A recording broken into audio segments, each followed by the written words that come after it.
Hi everybody, I'm Spike Brave, and in this tutorial I'd like to show you how to use the warehouse feature of the Mechlab to change the loadout of your Battle Mech and MechWarrior Online.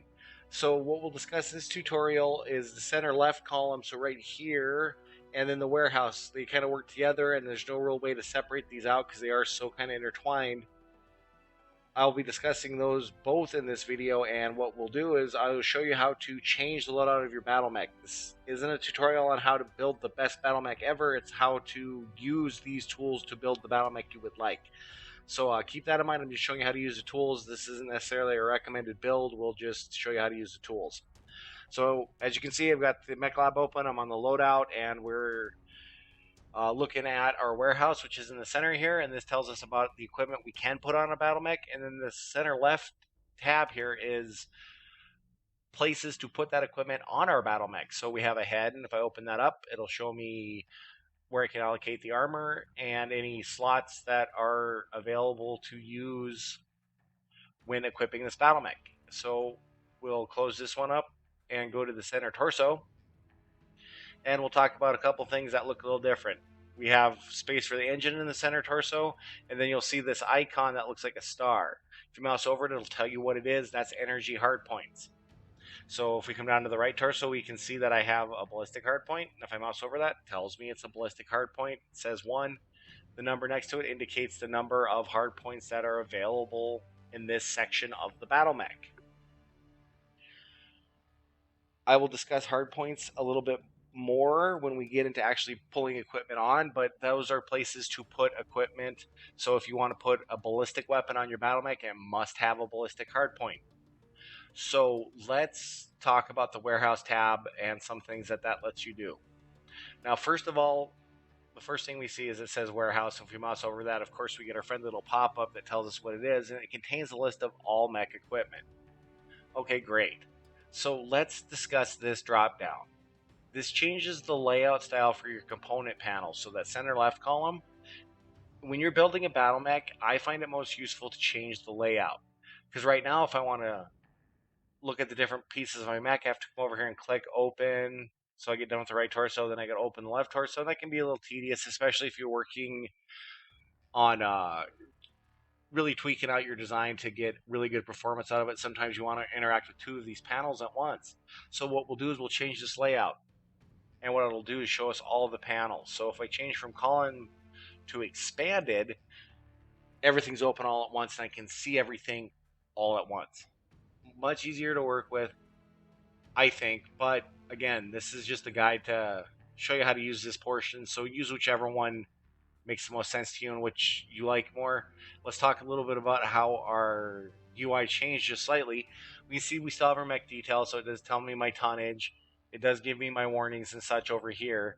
And then our upgrades are still available. So if you need to know about those things, check out my tutorials there. But right now we're going to show you how to put equipment in your battle mech. So first of all, let's start talking about some basic stuff about the warehouse. So we've got these tabs that let us get to the different portions of equipment we can put on our battle mech, and we'll go through these one at a time. But first, what I want to talk about is the features that are common between all these tabs. First of all, there's this space here, and right now it just says owned items. These are additional filters to help you manage the list of items that you're showing. So for weapons, I can either do all the weapons. So if I open up ballistic, it'll show me all the ballistic weapons. And if I change it to owned items, it'll just show me the ones I own. So those filters exist and may change slightly as we go through the different tabs, but that's where they are located. The next are these column headers. These column headers are always sortable, ascending or descending. So as we can see, we've got Gauss Rifle at the top. If I click it, it'll flip around and put my Gauss Rifle on the bottom. Or not on the bottom. The ACs would go on the bottom. I don't know why I said that. But these are always sortable. So we can do number of slots, number of tons, cost, and then the amount that I currently own as well. That's what the amount column is how many of the weapon you own. So I don't own any machine guns currently. So if I put them on, I will be paying the costs. So, and this cost, again, only C-bills. They never put equipment that you put on your battle mech behind a paywall. So any piece of equipment you can put on your battle mech for C-bills. So keep that in mind. So we'll close that up real quick and then we'll talk about what hard points are. Hard points are the docking port for a weapon on a battle mech. So as we can see, we've got these little symbols. Yellow star is energy.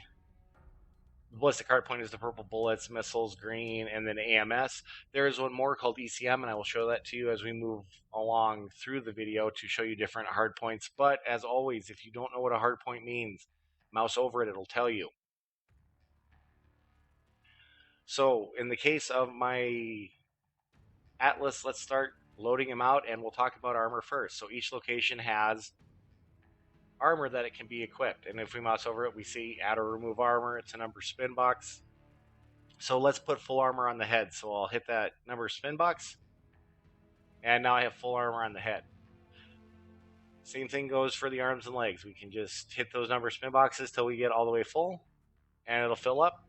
And of course, if you want to save weight, you are more than welcome to strip armor from locations of your battle mech to get weight that way. That is an option. I don't know if I'd recommend it. I always like to bring as much protection as possible because people will be shooting at you, but if you need a few extra tons, sometimes stripping some armor may help. Let's talk about how armor works on the torso locations. Torsos have a front and back, so if you're standing in front of a battle mech, you're shooting the front armor. If you're standing behind it, you're shooting the rear armor.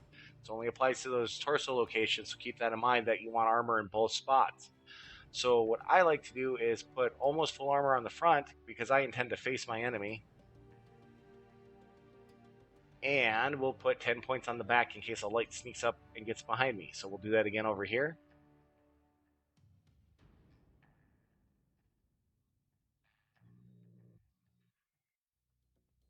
And again, the center torso works the same way. We can use our number spin boxes to put armor on the front and back. It does get a little bit faster the longer you hold the button down. So we'll hold that down there. Now my mech has armor on it, so we're in good shape. So let's talk about engines. A mech needs an engine to move. Actually, I'm going to change my mind on engines because it's on a different tab, and we're still on the weapons tab. So let's talk about putting some weapons on him. So we'll go ballistic, and this will list all the ballistic weapons. If I click that filter I showed you, it'll show me the ones I own, but I want to see all of them because I might want to put something on here I don't own.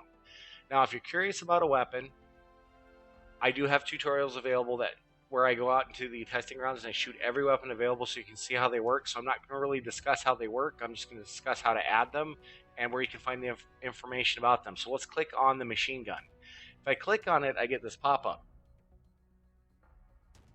And this pop-up shows me a picture depicting the item, a brief description of it, tells me how much it costs, tells me its type, the number of slots it will take up, the number of tons it weighs, how much damage it does, its max range, which is how far it can absolutely shoot, still do some damage, its optimal range, which is how far it can shoot and do the most damage, how fast this projectile is, if it has one, and the health of the weapon that it has to do in combat. As your armor gets stripped off, your components get exposed and can be destroyed.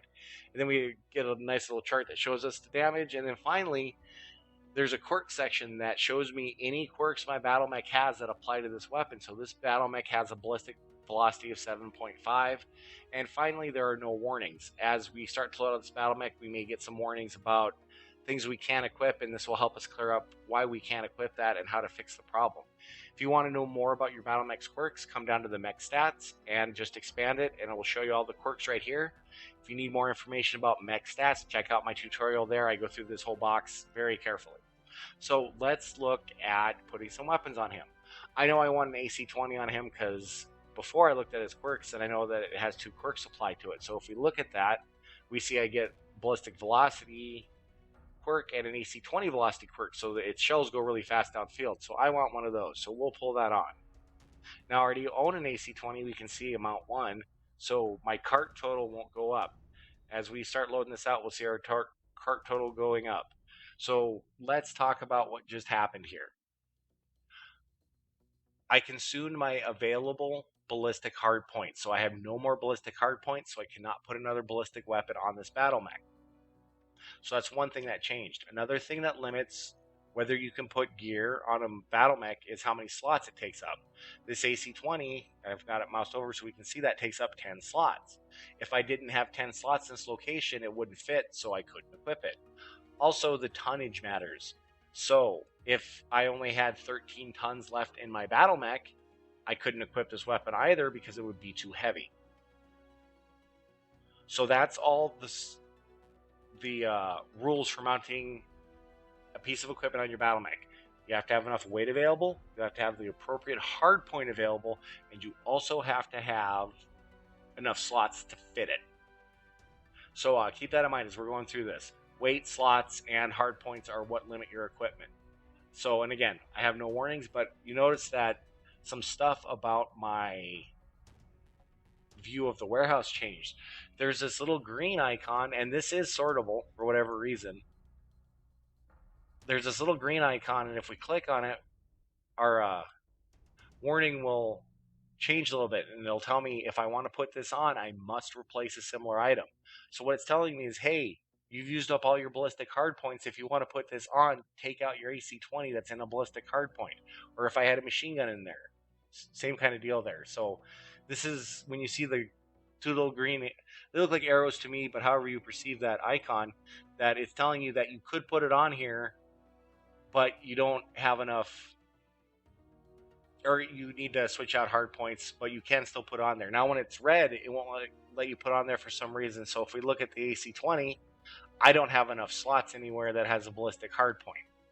And that does make sense because the only place I have a ballistic hard point is in my right torso. There's only 2 empty slots, which is not equal to the 10 it would take, so I don't have enough slots. So it's the most common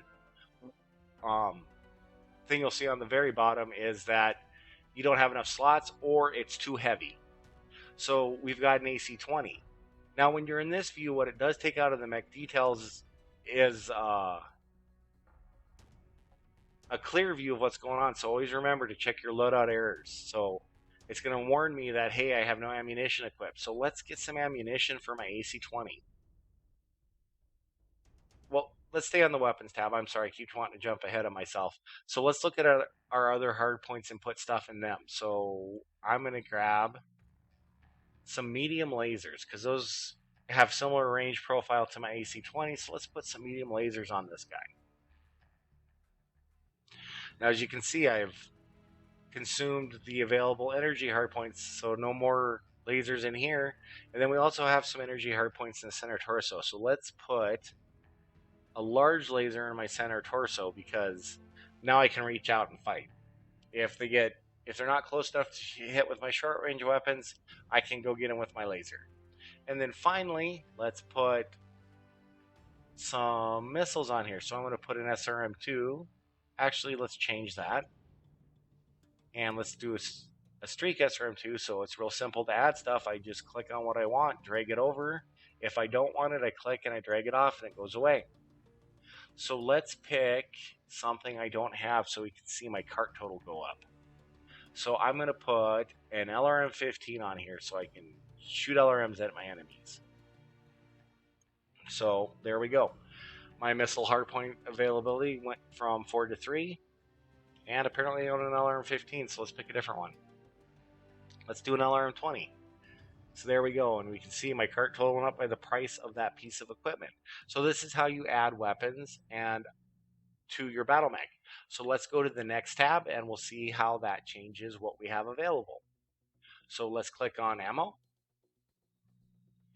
And again, we can see I can sort by the ammo I own, and it'll also let me filter just to the weapons I have mounted. I think this is really helpful when you're trying to add ammunition, so you don't have to go through this whole big long list to figure out, okay, where's my ammo? Where's my ammo? So I don't have to figure that out. I can just go mounted weapons.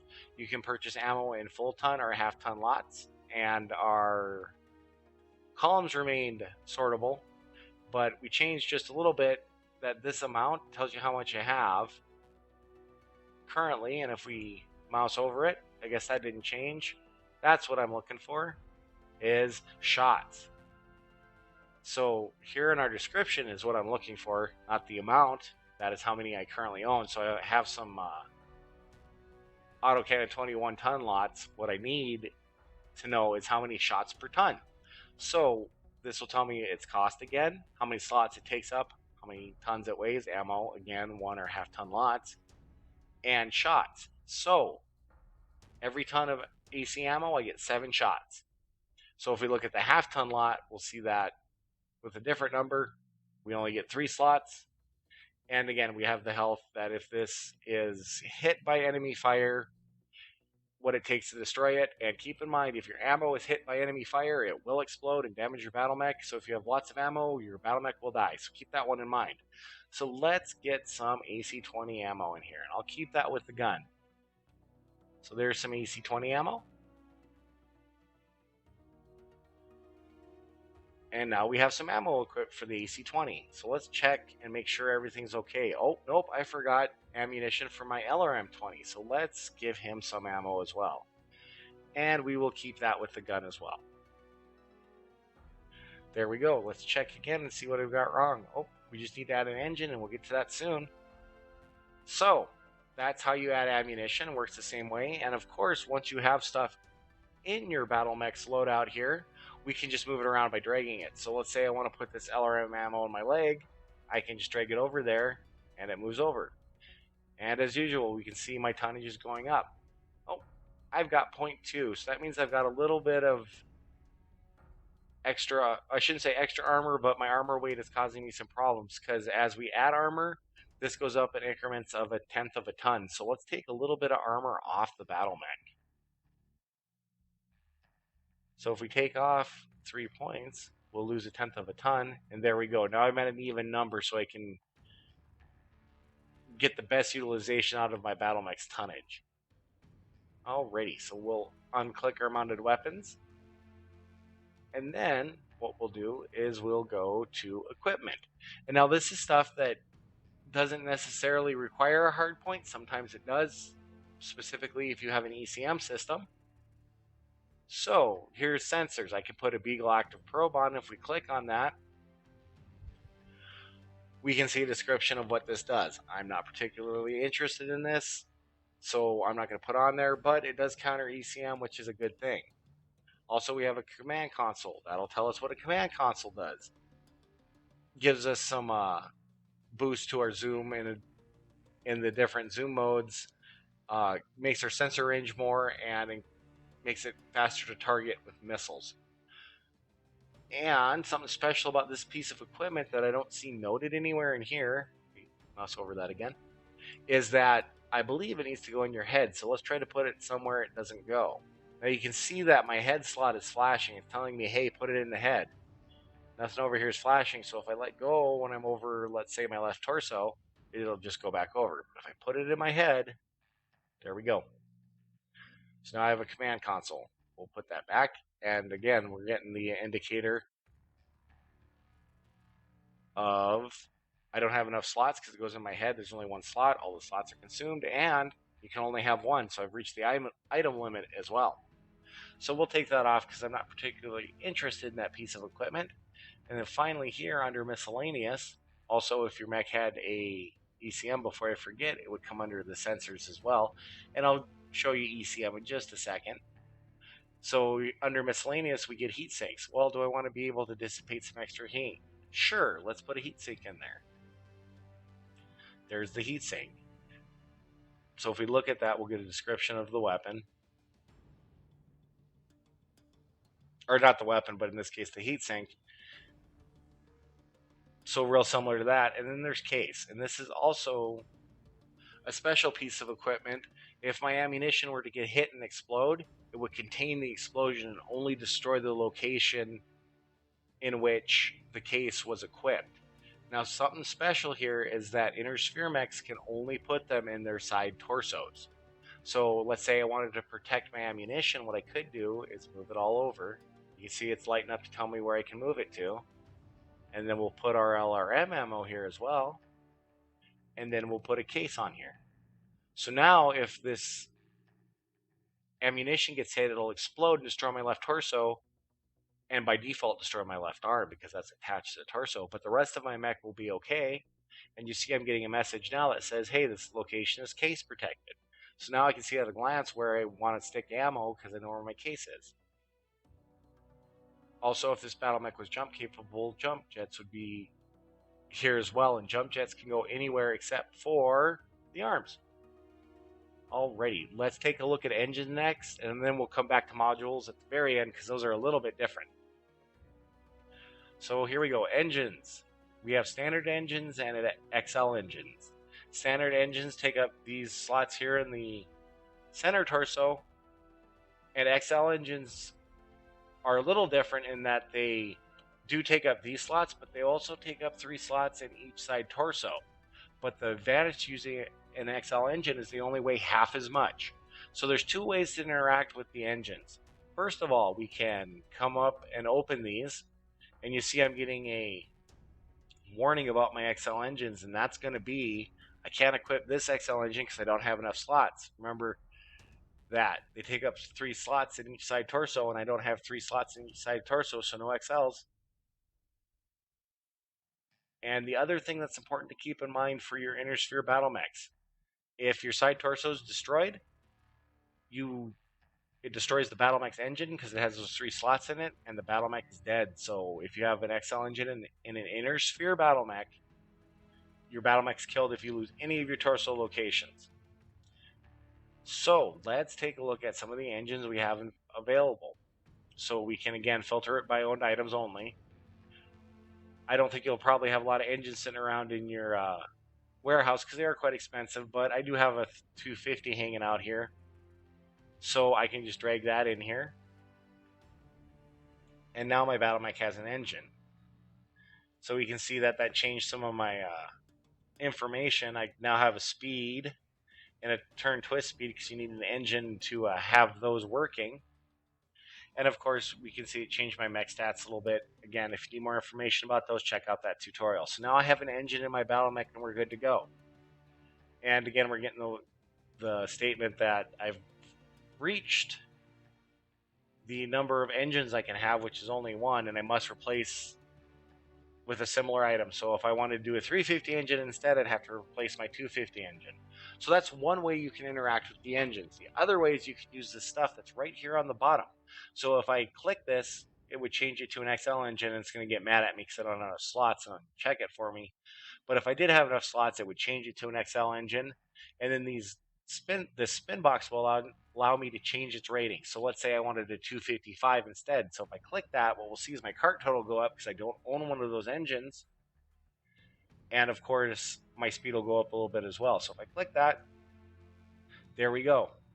And it's telling me how much my engine weighs. An XL would weigh half as much, but I don't have enough space. So that's how the 2 different ways you can interact with your engine work. And then finally, we'll talk about modules. So we'll click on that and the layout will change significantly. We get modules by unlocking them through the skills tab, and I will show you how to do that in another tutorial, but right now we'll show you how to equip these. Again, we have our filters. We can do owned items. We can do unlocked items. So if you're a newer player and you haven't unlocked all the modules yet, you can click this so you only see the ones that you have instead of the full list. And then of course we can do modules for the mounted weapon only. So let's talk about mech modules. These are modules that affect the performance of your battle mech as a whole. So let's open that up and look at them. If we want to know more about them, we can click on them and it will tell us what the module does. And then of course our status. You may see a locked if you're a newer player. I have every module unlocked, so I will see nothing but unlocked. But if you see locked, you just need to come out to the skills tab and unlock it. And as I said, I will show you how to do that in a later tutorial. Now you'll also see that I have this shock absorbance LTD module, and it has no cost. That's because that was a giveaway as part of a pack I bought, so I can't sell it.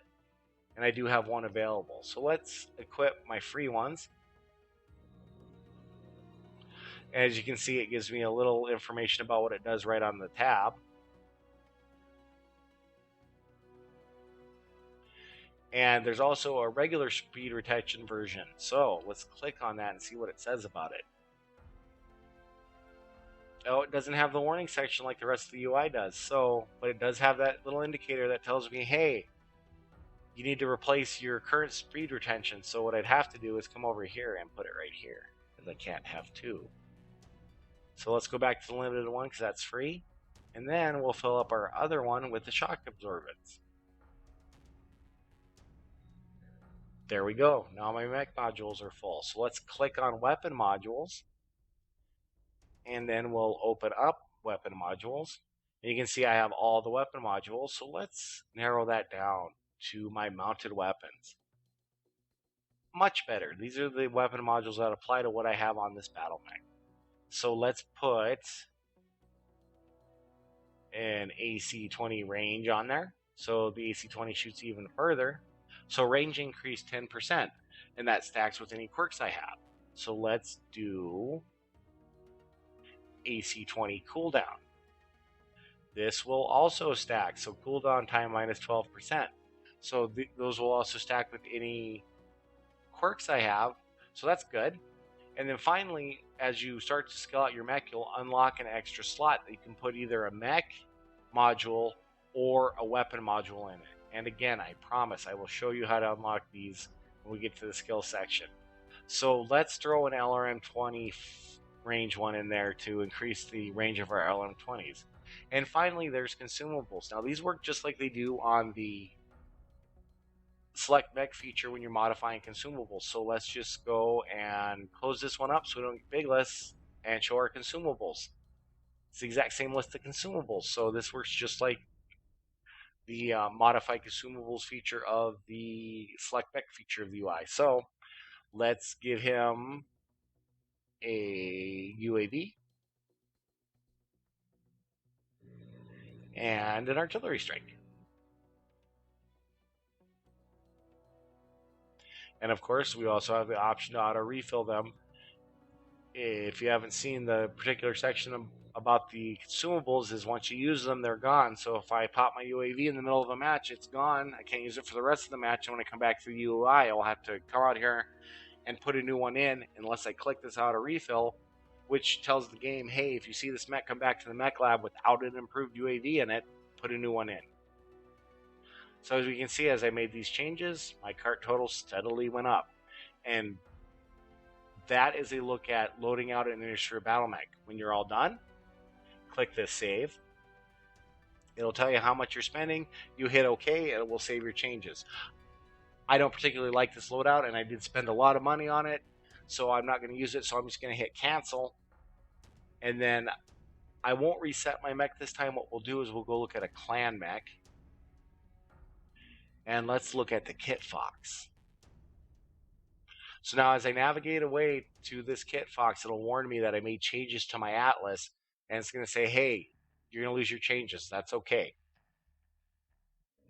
Alrighty, so let's look at the Clan Mech and see what's a little bit different about him. Now, what you'll see here are some huge differences, and this reminds me I do need to mention one other thing about Innistrad Mechs before we get out here too far. Let's go look at one of my commandos.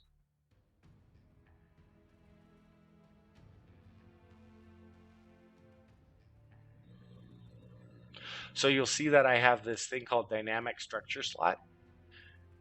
This slot is required for endosteel if not used. So what will happen is as I change equipment in this battle mech, these dynamic slots may move around and try to give me the space I need for the stuff I'm equipping. So keep that in mind. If you're in an Innistrad mech with ferrofibrous and or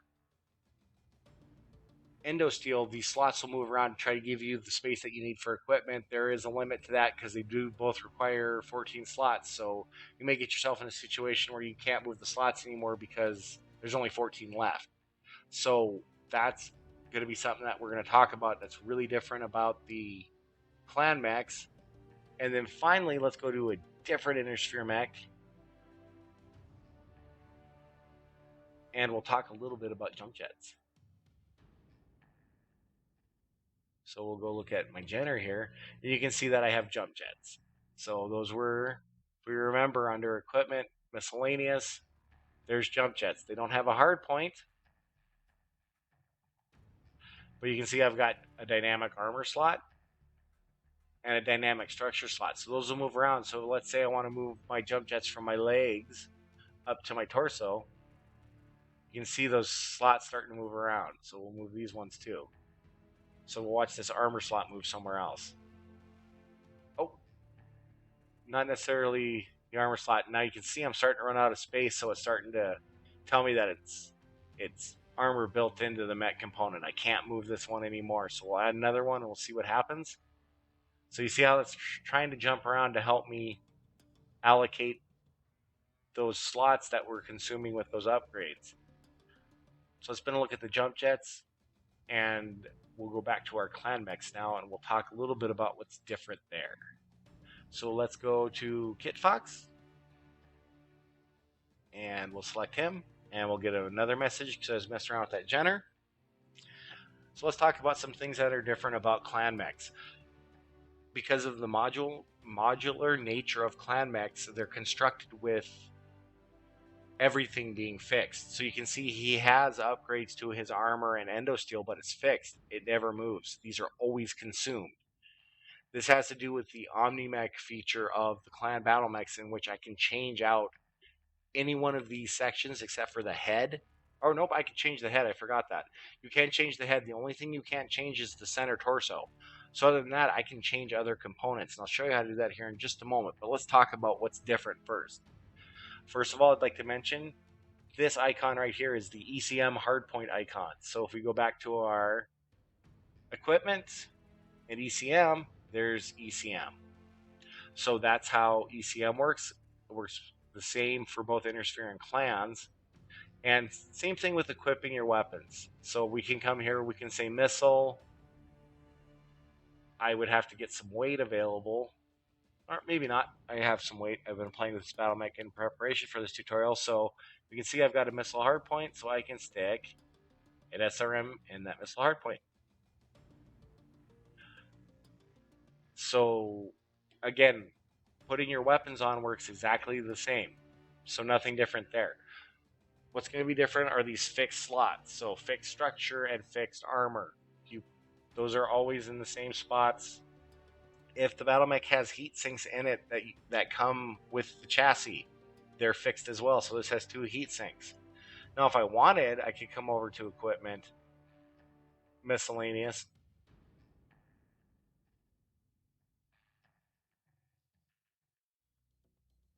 and pick my double heatsink here. Didn't look like it said double heatsink for a moment there. So I could put a heatsink wherever I want, but these fixed ones I can't move. Same thing is true about its jump jets. See, we have a jump jet, and I can't move them. Now, if it wasn't already at its max jump distance, I could put more jump jets in, but these fixed ones never come out. Armor works the same way. So we get a number spin box that we can increase and decrease. Again, hardpoints work the same way. So ballistic hardpoints, and this is a good example of what I was mentioning earlier, that let's take some stuff out. So I've got plenty of tonnage to put in. Let's look at this Clan AC-10. See right there, 10 tons.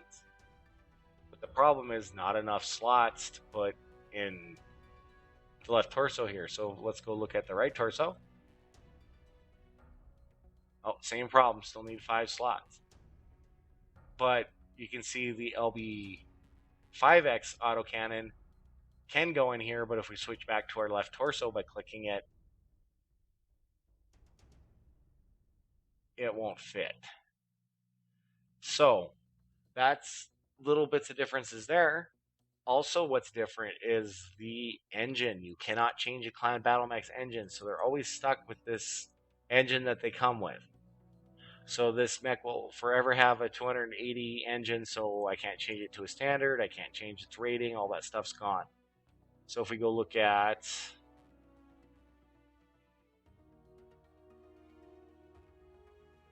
doesn't even give us the option in the warehouse to go look at engines, just not even there. So that's been a look at what makes these structures different. Let's talk about that Omni function. So now you can see a couple things, that everything is case protected. That is a feature of an Omni mech. They have case built in it, no weight or critical hit slot cost. So everything is always case protected in a Clan Battle Mech. So again, Innersphere can only have case in its side torsos. Clans can have it anywhere and you get it for free. So let's say I didn't like this left arm that has an energy and a missile hardpoint. You can see I've got an additional option in my warehouse for omnipods. So here we go. We can look at owned items only, name, hardpoints, cost, and amount of them I own. Let's open up the left arm and look at that.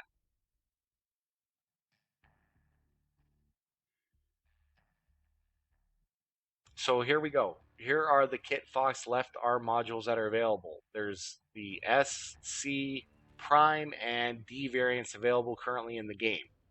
So I could put any of these arms on this particular battle mech I wanted. So let's look at the hard points. Now see, this is color coded to match the color of the hard point icon. I'm not a big fan of this. I do computer programming for my real job, and using color to convey meaning is bad. If someone's colorblind, I get it. You're probably really mad right now because you cannot tell these apart. So I'm going to go through that and let you know what they are in the order they currently are. So if you're colorblind, true colorblind, you can't differentiate between these colors. I'll let you know what they are. The first one is ballistic, energy. I'm not colorblind. This is hard to tell. Not sure what this is. I believe this is missile, and then here's ECM. I'm gonna have to. You know what? Let's grab this Omnipod and we'll equip it, and then we'll figure out what this one is. So let's do it. So all you have to do is grab it, and you'll see where it's flashing the very top here. This is the Omnipod section. So we'll pick a different one because that's the exact same one. So let's pick left arm. Drop the left arm on there. There we go. So now you can see my hard points change. This has 2 missile hard points.